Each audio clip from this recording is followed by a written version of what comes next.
為了支持童小雲選議員，在登記這天，大批支持者來到國民黨市黨部迎接，看到心目中的陣仗裝扮成神女女超人出現以後，就是當選聲不斷，也讓支持者一直話講有夠水。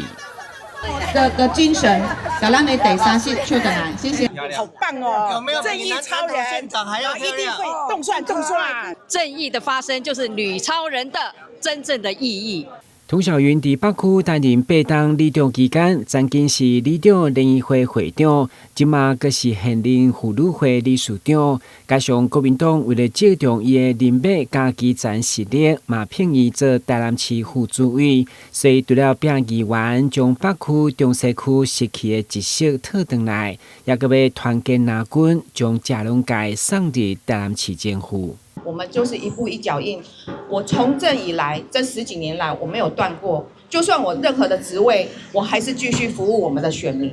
很多的案件，很多的選民都一直跟我們反饋，他們想要改變一下，要綠地變藍天，把我們他們所做33年沒有做到的，我們換個執政黨。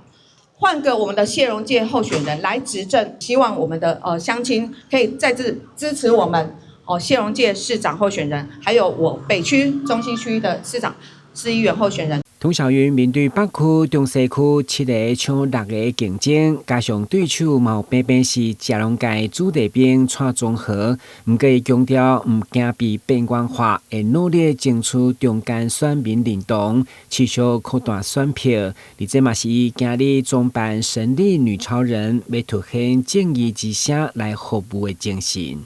隨時打電話給我們24小時服務。由基層開始，因為本身我也當過8年的里長，所以我知道里民要陳情非常的困難，所以只要找到我，我都在你們身邊。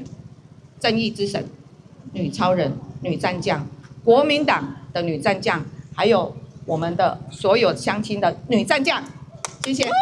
童小雲雖然2擺被徵召選立委甲阿南區議員失利，不過這攏是伊成長的養分。這回回到本命區參選議員，在日前支持者的相挺，伊真有信心要用富有政策、大的正義以及民生經濟等訴求來進軍議會。台南新聞軍籍採訪報道。